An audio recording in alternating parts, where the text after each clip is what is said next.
사랑하는 여러분, 우리는 예수님을 구원자로 믿습니다. 그러나 동시에 예수님이 심판자라는 사실을 알아야 합니다. 예수님이 구원자요 심판자라는 사실, 이것은 동전의 양면과 같은 것입니다.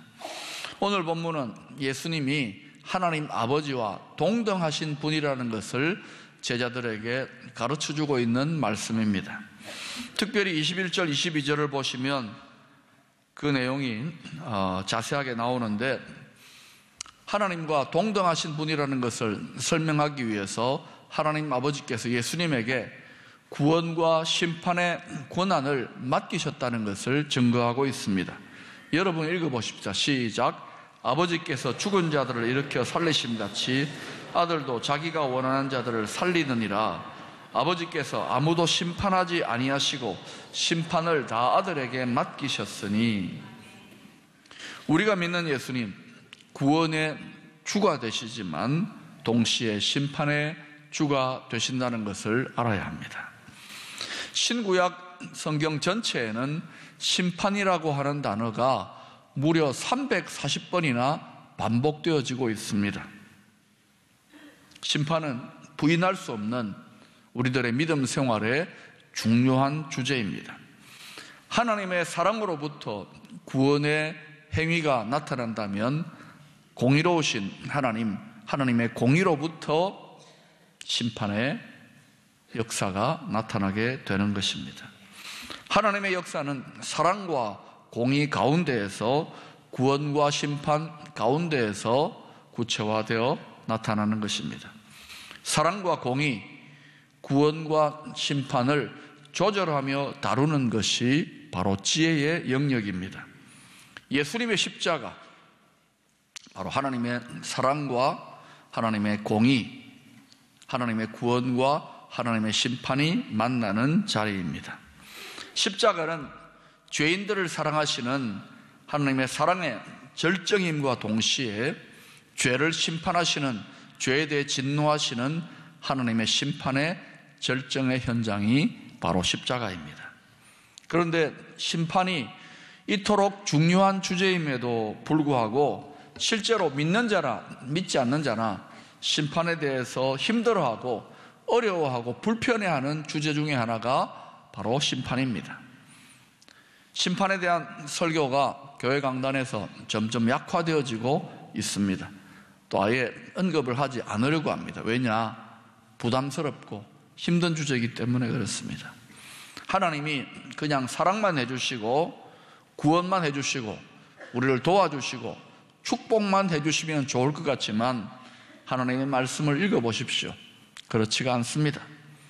하나님의 구원이 심판 속에서 구체화되어지는 것입니다. 심판이 있기에 구원이 필요한 것입니다. 심판이 있기에 구원이 너무도 소중하고 가치가 있는 것입니다. 하나님의 공의 안에서 하나님의 사랑은 더욱 귀하고 빛이 나는 것입니다. 우리가 오늘 예배드릴 때에 사도신경을 고백했습니다. 그 내용 중에 이런 고백이 있죠. 저리로서 산자와 죽은 자를 뭐로요? 심판하러 오시리라. 심판은 우리 기독교 신앙 고백의 가장 핵심적인 내용 중에 하나입니다. 또한 공의로우신 하나님의 대표적인 행동이 바로 심판입니다.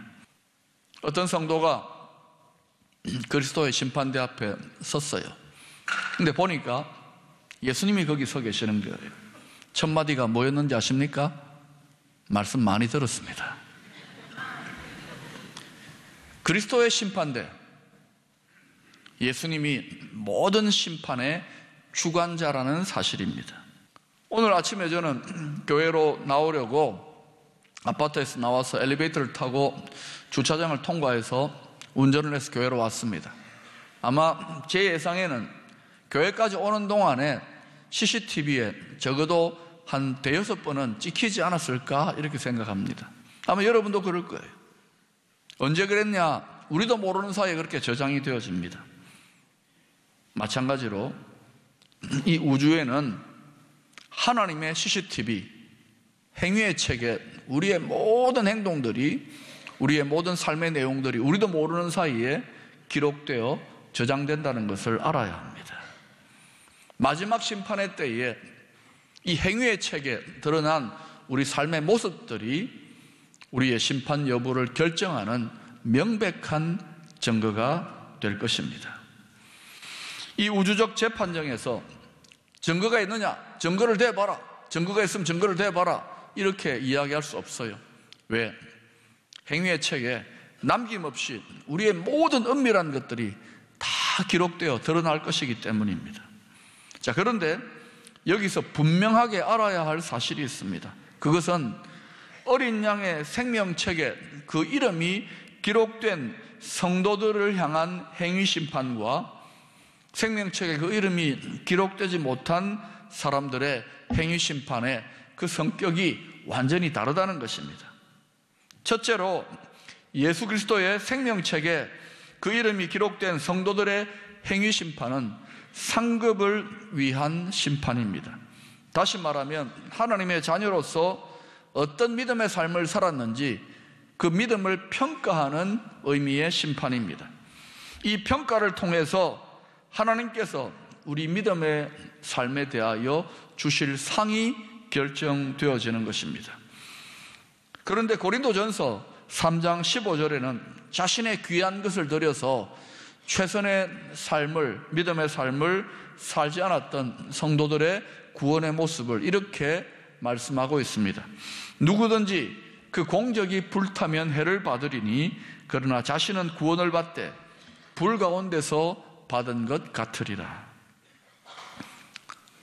목욕탕에 불이 나가지고 급하게 피하느라고 옷도 제대로 걸치지 못하고 튀쳐나온 그런 사람들의 이야기를 들은 적이 있을 것입니다. 그렇게 불을 피해가지고 바깥으로 급하게 뛰쳐나온 사람들의 손이 어디를 가릴 것 같습니까? 얼굴을 가릴까요? 아니면 그 시기를 가릴까요? 어느 쪽이든 분명히 가리게 될 것입니다. 왜냐하면 간신히 살아난 것은 너무나도 귀한 일이기는, 감사한 일이기는 하지만 많은 사람들 앞에 옷 벗고 서 있다는 것 참으로 부끄러운 일이기 때문입니다.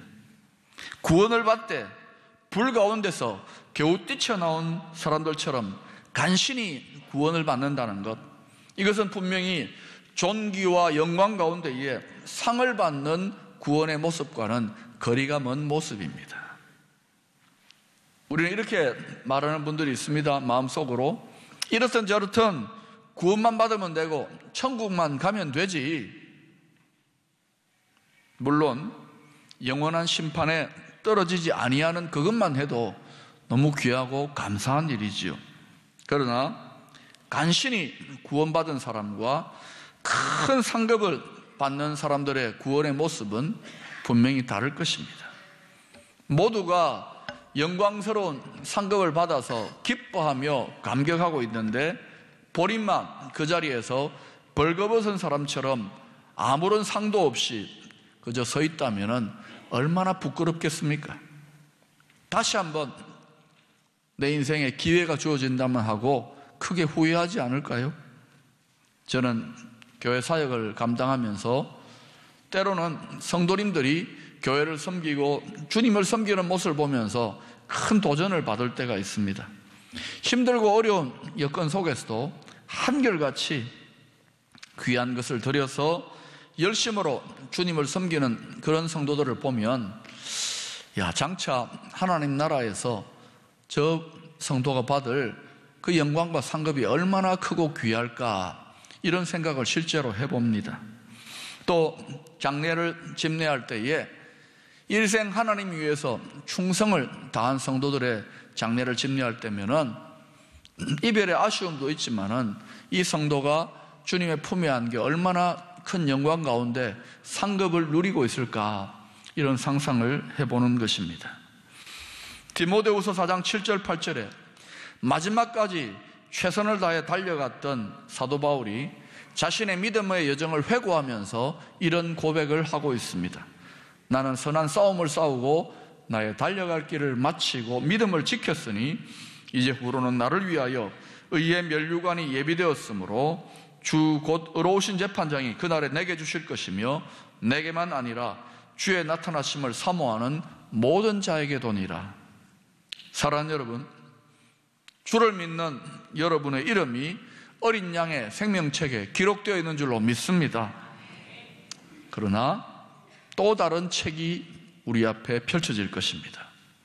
주님 앞에 설 때에 여러분의 행위의 책에는 어떤 삶의 모습들이 나타나게 될까요?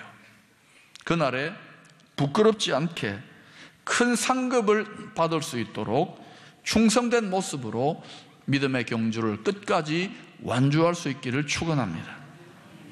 두 번째로, 예수 그리스도의 생명책에 그 이름이 기록되지 않은 사람들의 행위 심판은 영원한 형벌의 심판입니다. 이것은 상 주기 위한 평가가 아니라 벌 주기 위한 평가입니다. 오늘 요한복음 5장 29절은 두 종류의 부활을 이야기하고 있습니다. 선한 일을 행한 자는 생명의 부활로, 악한 일을 행한 자는 심판의 부활로 나오리라. 부활의 내용이 다른 거예요. 예수를 믿지 않는 자들은 그 행위의 책에 기록된 대로 심판받기 위하여, 형벌을 받기 위하여 부활하게 될 것을 증거하고 있습니다. 또한 데살로니가후서 1장 8절 9절에는 영원한 형벌의 심판을 받을 자들에 대해서 이렇게 증거하고 있습니다. 하나님을 모르는 자들과 우리 주 예수의 복음에 복종하지 않는 자들에게 형벌을 내리시리니 이런 자들은 주의 얼굴과 그의 힘의 영광을 떠나 영원한 멸망의 형벌을 받으리라. 일시적인 형벌이 아니에요. 영원한 멸망의 형벌을 받으리라.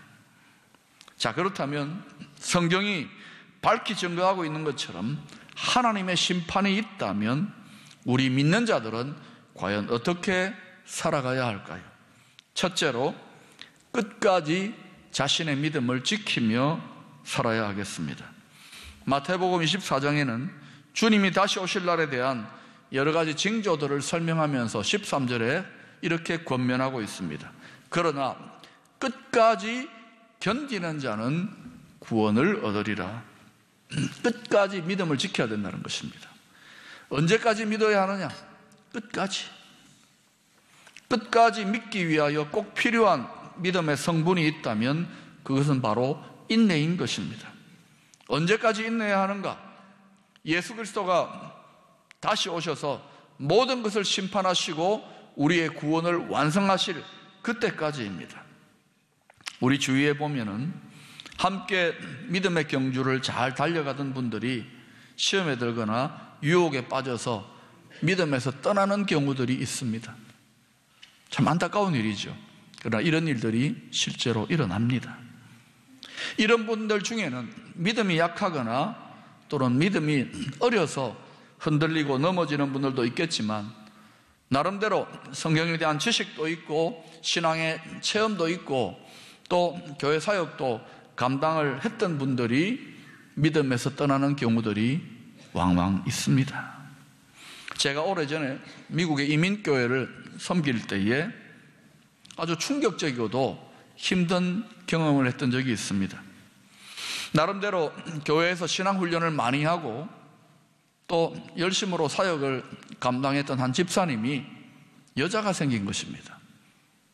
보니까 함께 직장에서 일하는 그러한 여직원이었습니다. 나중에 그 사실을 알게 된 부인 집사님이 저에게 상담을 하러 오셨어요. 목사님, 저는 가정을 지키고 싶습니다. 마음이 너무 힘들고 괴롭지만 남편이 회개하고 돌이키면 용납하고 받아들일 각오가 되어 있습니다. 그러니 목사님, 한번 우리 남편을 만나달라고. 그래서 제가 간절히 기도하고 남편을 만나러 갔습니다. 남편과 대화를 나누는데 이분이 순순히 자기가 이렇게 해서는 안 된다는 거 잘 알고 있다는 것입니다. 인정을 하는 거예요. 그래서 제가 회개하고 돌이키시라고, 그리고 다시 새 출발을 하라고 간곡히 권면을 하고 기도해 드렸습니다. 근데 나중에 확인해 보니까 아예 집에도 들어가지 않았어요. 뿐만 아니라 아무런 삶의 변화가 없는 것입니다. 그 뒤로 제가 4번을 더 그분을 만났습니다. 안타깝기 때문이죠. 근데 만날 때마다 그 집사님은 이렇게 하면 안 된다는 거 잘 알고 있습니다. 심지어 꿈에 자신이 문둥병자의 모습으로 나타났던 것들도 이야기를 하는 거예요. 그러나 번번이 돌이키지는 않아요. 마음이 만날수록 점점 굳어져 가고 더 깊은 수렁으로 빠져 들어가는 것을 느낄 수 있었습니다. 마지막 5번째 만남에서 제가 이렇게 말씀드렸어요. 이제 다시는 찾아오지 않을 겁니다. 회개하고 돌이키십시오. 심판이 분명히 있습니다. 절박한 심정으로 마지막 권면을 해드릴 수밖에 없었습니다. 나중에 보니까 결국 그분은 믿음에서 떠나고 말더라고요. 가정이 깨어지는 것도 슬픈 일이었지만 더 충격적이고 힘든 것은 믿음을 예사로 버리고 떠나는 그분의 모습을 보면서 자, 하나님 두려워해야지 이런 생각이 들더라고요. 섰다고 생각하는 자는 넘어질까 조심하라.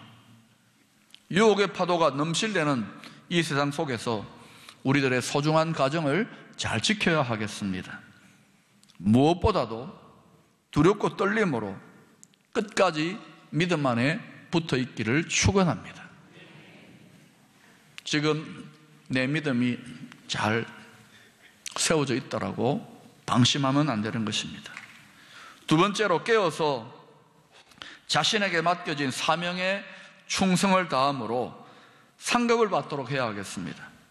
끝까지 믿음 지키는 것도 귀한 일입니다. 그러나 하나님은 우리 믿음 하나 겨우 지키기를 원하시지 않으세요. 우리 모든 성도들에게 사명을 맡기셨다는 것을 알아야 합니다. 주님은 우리의 상급을 위하여 우리 영혼의 성숙과 성장을 위하여 사명을 맡기시는 것입니다. 유학 시절에 저는 교회 사역과 신학교 공부를 함께 병행해야만 했습니다. 그래서 공부에만 전념하는 동료 목사님들이 참 부러웠습니다. 근데 어느 날 몇 년째 공부에만 전념하고 있는 후배 목사를 만나서 대화를 나누는데 이런 말을 하는 것입니다. 선배님, 처음 1년 정도는 교회 사역을 떠나서 공부에만 전념하니까 참 좋았습니다. 그런데 아무런 교회 사역도 없이 몇 년째 공부만 계속하다 보니까 목사로서 제 정체성을 지키는 것조차 힘들어지는 것을 느낍니다. 이렇게 이야기하는 거예요. 그 말을 듣는데 제 생각이 싹 달라졌습니다. 사역이 힘들고 무거운 짐이기도 하지만은 우리의 영성과 정체성을 지켜주는 소중한 버팀목이요 행복한 짐이구나 하는 생각이 들었습니다. 우리가 사명을 붙들고 땀 흘리며 씨름하는 가운데 우리 믿음의 근육이 강화되고 믿음의 성숙과 영적인 건강이 지켜진다는 것을 알아야 합니다. 오늘날 교회 안에 급속하게 스며들어오는 시대 정신이 있습니다. 그것은 바로 편안하게, 적당하게, 부담 없이 즐겁게라고 하는 바이러스입니다. 일단 이 바이러스에 감염되기 시작하면 믿음의 열심이 식어져 버립니다. 사명을 위해 땀 흘리고 수고하는 섬김이 사라져 버립니다. 사명이 실종된 성도, 사명이 실종된 교회가 점점 늘어나고 있습니다. 이 말은 달리 말한다면 상급이 없는 성도, 상급이 없는 교회가 된다는 말입니다. 사명이 우리의 믿음을 건강하게 붙들어 줄 뿐만 아니라 영광스러운 상급으로 인도한다는 사실을 알아야 합니다. 끝까지 사명의 자리를 잘 지킴으로 잘하였도다 착하고 충성된 종아 모두 다 영광스러운 하늘의 상급에 참여할 수 있기를 축원합니다. 3번째로 사명 중에서도 가장 귀한 구원의 선물을 전하기 위하여 더욱 힘써야 하겠습니다. 감사한 것은 심판이 있지만 하나님의 은혜의 때까지는 구원받을 기회가 열려 있는 것입니다. 그러나 구원받을 수 있는 은혜의 때가 영원히 계속되지는 않습니다. 최후의 심판, 마지막 심판의 때가 옵니다. 이때가 되면 구원의 문은 굳게 닫히고 맙니다. 그때는 오직 공의를 따른 심판만이 있을 뿐입니다. 개인적인 차원에서는 육신의 죽음이 마지막 심판의 때라고 할 수 있을 것입니다. 우리 육신의 생명이 살아있는 동안 믿음으로 하나님의 구원에 참여해야 하는 것입니다. 그러나 이 우주적인 차원에서는 심판의 주님께서 다시 오실 그때가 바로 마지막 심판의 때가 되는 것입니다. 이 하나님의 마지막 최종적인 심판을 진실로 믿는다면 우리는 긴박성을 가지고 구원의 축복을 나누기 위하여 더욱더 열심을 내야 하겠습니다. 5월 가정의 달을 맞이해서 부모님과 자녀들에게, 가족들에게 선물도 하고 또 즐겁고 좋은 시간을 갖는 것 필요한 일이고 귀한 일입니다. 그러나 진실로 하나님을 믿는다면, 하나님의 심판을 믿는다면 사랑하는 부모님,